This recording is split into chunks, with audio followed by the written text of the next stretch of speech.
Hi there, and welcome to part 3 of Red Canary's crash course on Microsoft 365 Defender, a video series in which we simulate a threat and walk you through how it manifests in Microsoft's XDR suite of services, as well as in Red Canary. My name is Alex Spiliotis, and I'm a senior manager at Red Canary. And I'm joined by my colleague, Joe Savini, a principal Microsoft solutions specialist here at Red Canary. So this is part 3, as I mentioned. In earlier videos, we provided an overview of Microsoft 365 Defender, as well as of Red Canary, and how we work really well together. We also provided an overview of the threat that we're simulating, which is, in short, a successful phishing attack that leverages credential harvesting as well as malware in an attachment to the email. In the previous videos, we walked through detection and investigation in both the 365 Defender console and in Red Canary. And today we'll take you through a little bit of advanced hunting in 365 Defender, but primarily response and remediation in both solutions. So with that, I can now pass it over to Joe, who will dive into hunting and response in the 365 Defender console. Thanks, Alex. So I'm going to go ahead and share my screen and just kind of talk through response, talk through hunting. We want to look at events a little bit closer. So last time we had to look through alerts, and we started talking about the different paradigms that are related to viewing an alert and how to get the most out of understanding investigations inside of Defender. And that is essentially looking at incidents, looking at alerts, and viewing in the timeline. So today we want to look at it a little bit more granular under the microscope and just get into like very, very specific events, not just ones that have bubbled up to the surface. And then we also want to talk about Defender's capabilities to respond. So let's do that a little bit. So inside of Defender, Microsoft 365 Defender, what we want to make sure is that we always are contextually aware of what entity that we're looking at, because that's really going to determine the type of response action that we can execute. So for example, we're inside of 365 Defender right now. You can see that we are in a device view. So we are viewing information about this device. And as you scroll down, you're going to see information that is related to the device. And when you go to execute specific response actions, in each entity, the response actions are going to be listed on the top right-hand corner of the screen inside of the Defender console. So up here, for example, you see isolate device. If we click that, we're going to get some options. This allow Outlook Teams and Skype for Business stuff is basically like, think of it like a partial isolation. It allows employees to like continue to communicate after their machine has been isolated. So that way, you know, it might be preventing unwanted malware traffic or some other type of, you know, unwanted software or something from spreading to other assets on the network or from jumping out to the internet. But you know, you're still able to isolate that machine. Now there's a lot of other things we can do. Restrict app execution, we see that here. And then with this drop down, there's actually a bunch more response actions that you can take. Now these are all device specific. We're going to run through them real quick. So antivirus scan, that's pretty self-explanatory. We've been doing that for a few decades now. I'm pretty sure everybody has a good idea what antivirus is. Investigation package, that's like one that's actually a pretty neat it's a pretty neat item. It includes a lot of forensic level artifacts. So if you're someone who really like digs into a machine and you kind of understand what like prefetch is or shim cache, or like understand different artifacts of execution that malware might present on a machine, or simply if you want a copy of the logs to parse yourself, the investigation package is a really good place to start. So, in a machine that's considered, sus, if you will, suspect of compromise, you can go ahead and download that investigation package, and that'll kind of give you a little bit more context. Live response session is actually really, really cool. We're going to click that. I don't know if it's going to work. We're going to do it live. Let's see. Yeah, it did work. So that's awesome. So the live response console is a great tool for actually getting on an endpoint and going through, and you can download stuff, you can upload stuff, you can actually execute stuff. You have to have some special permissions if you want to put script on the machine. Microsoft was really actually kind of brilliantly designed this in that they didn't want, in the event, let's say, that your Microsoft environment was compromised and attackers gained access to your Defender for Endpoint instance, Microsoft wanted to make sure that unless they had the highest elevated level of privilege, that they wouldn't be able to use Defender for Endpoint as a way to spread malware. So they don't just give you like a random capability to upload machines. They need to be uploaded by a global admin to a specific script library, and then those can be downloaded and called here. But you can see here there is a list of helpful commands, and these are tied to your role within the application. Their application specific roles can be accessed under settings, and you can get a little bit more context about those application specific roles when it comes to live response. But you know, by and large, this is a great way to get shell on a machine and interact with it if you need to for response purposes. We also have the capability of excluding a device or turning on what they call troubleshooting mode.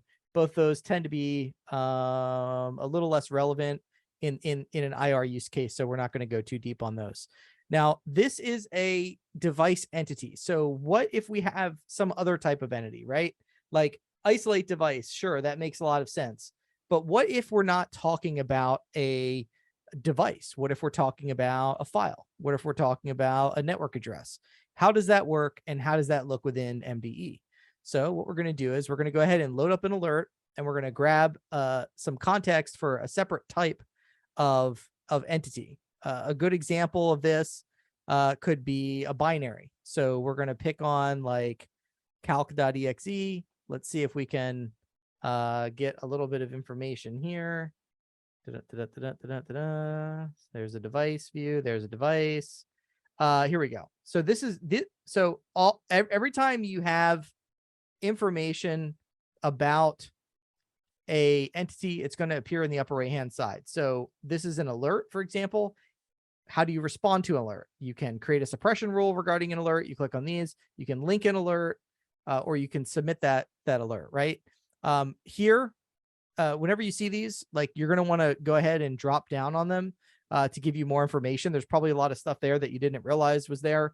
And that's where you can start to view more context. So when I was saying entities, you know, you're thinking of device, you're thinking of files. I went ahead and did this. I hit open file page, and then boom, now we're in a file view, right? But this is specific to this entity, and all of the response actions are going to be specific to files. So everything we look at up here, indicator, download file, you know, manual action, stop and quarantine, all of this is going, all of these response actions are going to be file specific. So if you have something that you want to stop, you can come in here and do it. We probably can't do this because it's calculator. There's also the capability of deep analysis. So this is actually really cool. It's a sandbox that Microsoft has sort of freely available. There's a limit to the amount and frequency that you can submit samples in here, but just know that it's available as a tool just in case you want to do that, right? If you're unfamiliar with malware sandboxing, basically it's going to take a copy of this binary, send it up to the Microsoft cloud. It's going to run it on some machines and spit out an analysis of whether or not it feels that it's bad or not, or at least if there's, you know, specific context around actions that were taken by that binary on that machine. So let's look at a couple others, and then we will dive into how to hunt and create a little bit of content there and do a little bit of response there. So far we've talked about isolation. We've talked about files. Let's go ahead and go into some of these alerts here, and we'll just pull up just for context, see if we can get a network entity. We have an IP address over here. We could probably just use this. Here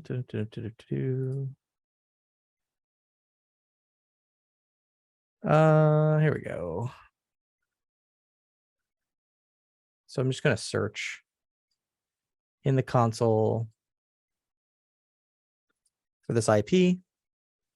Here we go. So when you open up a network address, you're going to get the same type of response actions, but from a network perspective. So here, the only thing we have really is that we can add it as an indicator if we want. It's internal, so that might have something to do with it. Usually you can definitely block or filter by IP addresses. Let me try to grab another one. I'm going to search for this one. Let's see, I'm going to click this. We're going to click this. We're going to open that page. There we go. So now we're on another external IP entity instead of an internal one. And it looks like our actions haven't really changed. We can only add it as an indicator. Not a big deal.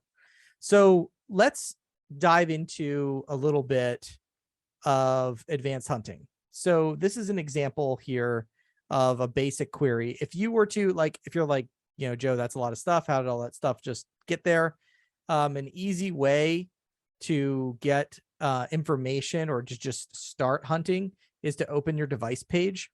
And then inside of the device page, you can click Go Hunt. And it'll literally dynamically generate you a basic query that's going to include from the schema, it's going to pick a couple different fields that it searches in, and it's going to give you the device ID and the device name and some basic limits and things like that. You go ahead and hit run, and it's going to spit out what's been happening on that machine. Now, obviously that's not that useful in and of itself. I mean, it's super cool if you want to get an idea of everything that's happening on a machine. It's important to know if you've never been in this view, it's changed a little bit in recent history, and there's some cool stuff that you can do within here, depending on what your what your query looks like. You might want to represent that. So if you have specific action types, you might want to see a pie chart or a line chart. If you're querying only a single thing, let's say you just want to filter it to logons or something like that, which is actually a pretty good idea. I was in this particular case, I think an interesting thing might be to do let's say no, we want to do action type. We'll just do logon failed. And just as an example. And then this will pull out, you can see there's a bunch of failed logins, and it gives you an example and time that those occurred. Now, let's say you're interested in representing them in a different way. You can change the chart. Or if you're I want to do something more functional with these and I want to use them in a response capacity, because that's what we're talking about in this video, you can create a detection rule. So if you come up here in the upper right-hand corner, you can click create detection rule. You'll have to add apparently some stuff to your query first. But when you do, it'll walk you through a quick wizard that will essentially allow you to create a custom detection rule inside of MDE. And that detection rule can also have response actions associated with it. All of the detection content that you create lives under settings, and then under endpoints, and then under rules. And there's a couple of things that you can have in here. So for example, indicators for specific binaries.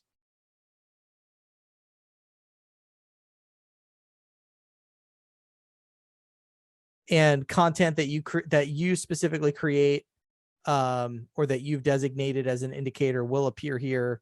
The other content, they've moved on me to up to here. So under hunting, there's advanced hunting, which is the console we were in. And then right under that, you have custom detection rules. And inside that, you can see some stuff that, that our team has already created. You can click on that and get an idea of when it was triggered. And it literally just appears like any other rule inside of MDE. If you want to get a good idea of what that looked like inside of advanced hunting, you can click modify query, and you can see this is a pretty basic one, but it's a good rule nonetheless, just as a test. And you can specify time ranges. Be really aware when you're creating these rules that they only evaluate every so often. They're not it's not like a continuous process. It's executed on a set basis that you will set interval that you will then choose to evaluate. So an example will be if we go ahead and edit this, You can see the name, the frequency. So this will run like every 24 hours, for example. So that's something to keep in mind. Every 24 hours for the past 30 days. If you see a little I next to something, you can always click that and get more information. But this is just a kind of a quick way to get started. You can see, very, very detailed descriptions when we talk about lab rules. And you can go ahead and choose actions. Like I mentioned, we're going to choose user in this case. That's fine. Just as an example. We're not going to change much here. Okay. Let's do this. All right. And so you can have it. So like if your rule fires, I want this device to be isolated, or I want to run an antivirus scan, or I want to initiate an automated investigation or restrict application execution. This has all of your entity actions that you might think to want to actually do within a specific device. So whether you're talking about device view, file view, obviously this is going to go a little deeper into users and emails because we're talking Microsoft 365. So you have to have all those integrations enabled in order for that to work. But that stands to reason that this is kind of the quickest, easiest way to get started creating custom content and then having that content respond in an automated fashion to whatever's happening inside of Defender. So that's kind of the basis of advanced hunting, as well as the basis of jumping into a particular device or other entity like a IP address or file and going ahead and creating an action that's useful for you. These are more advanced techniques.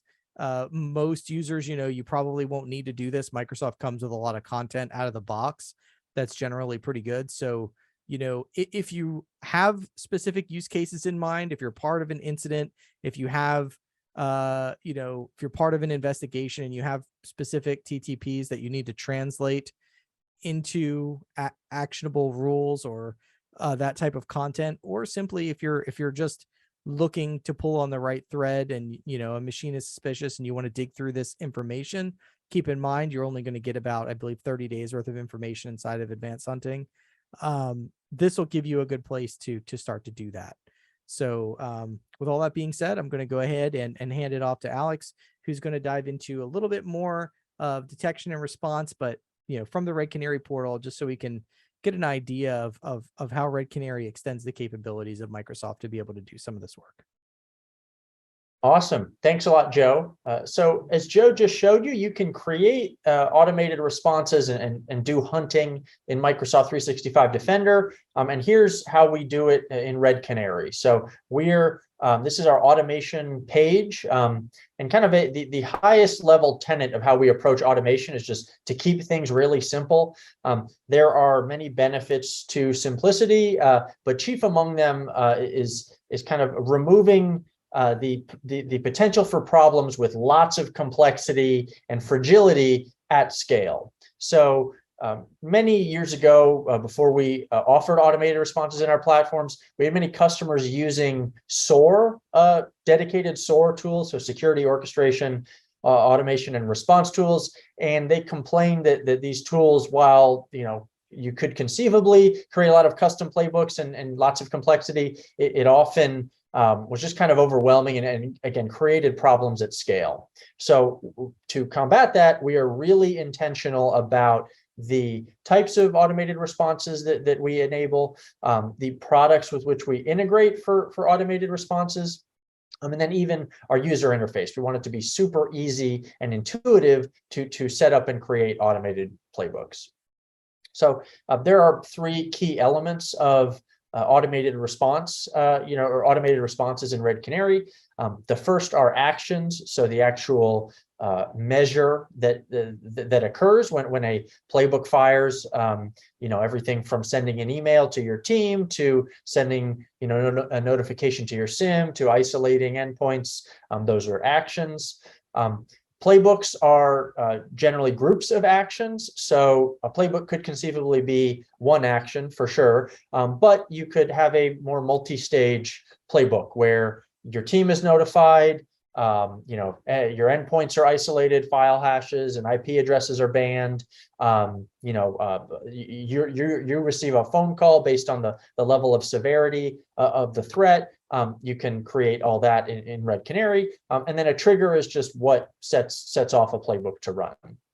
So as we see on screen here, looking at this top trigger right here, it's pretty simple. When the detection is published, so when Red Canary detects a threat and publishes it to our portal, and the severity level is high and an endpoint type is a workstation, that will be the trigger for whatever actions we want to occur, and we customize those actions or create those actions in a playbook. So I'll now pivot over to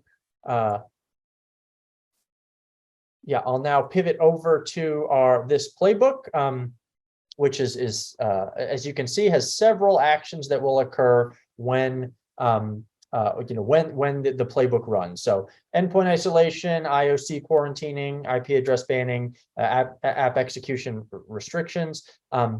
Pretty simple, pretty easy to set up, and easy to add other actions with other products, Microsoft and otherwise. So one thing we hear from customers is a little bit of apprehension initially about using automated responses. This is very understandable. Machines are dumb. It can give some level of confidence to have a human in the mix when you're making these decisions to automate responses, again, particularly at scale. So we want to make it easier for our customers to adopt automated responses, because we think when Red Canary detects a threat, it's a threat. You benefit from responding to and remediating it as fast as possible, and automation can play a major role there. There are two ways we make automated response easier for your team to adopt. So the first is just through engaging with our incident handling team. Again, our threat response experts who can help you create the right automated responses for your given environment. So kind of a white glove treatment for automated response with your team. The next is we can actually put a human in between the trigger occurring and the playbook running. So as I click into this playbook here, you'll see there's the option to require approval. So if you want someone on your team or yourself to be responsible for approving the playbook running, you can do so for actions in our automated playbooks. We find that organizations like to start with requiring approval. It totally makes sense. But after you approve a few of the same playbooks running, and you see that the desired outcome does in fact materialize, and that it's the positive outcome you wanted, organizations often move away from requiring approvals and just trust the playbooks to run immediately on the trigger occurring.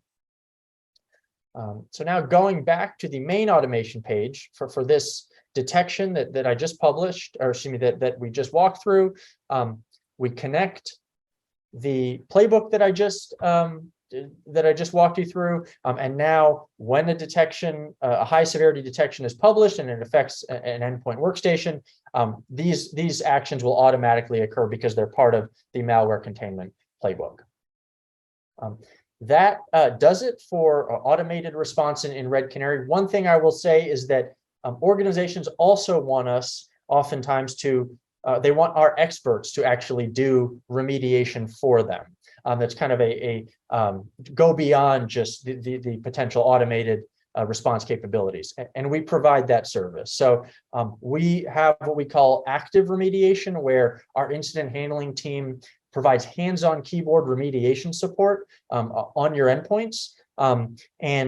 So whereas if you don't use active remediation, you can create automated playbooks, but ultimately the customer will need to inspect the endpoints, make sure there are no artifacts left that might allow the adversary to create a backdoor back in onto a given endpoint or endpoints at scale. our incident handling team will do that human inspection and cleanup for you, and write up what we've done, show it in the associated threat timeline, and require additional actions as necessary from you, the customer, kind of outlining the steps you would need to take to fully remediate this threat, and so you can rest easy. That concludes it. That concludes our crash course for Microsoft 365 Defender series. Really appreciate you taking the time, to watch these videos. If you have any questions, we'd be happy to show you via a demo, a custom Microsoft focused demo, where we can dive into our Microsoft relationship. These playbooks are the threat timeline that we showed you earlier in the series, whatever you'd like. But yes, in the meantime, thank you very much, and hope to see you soon.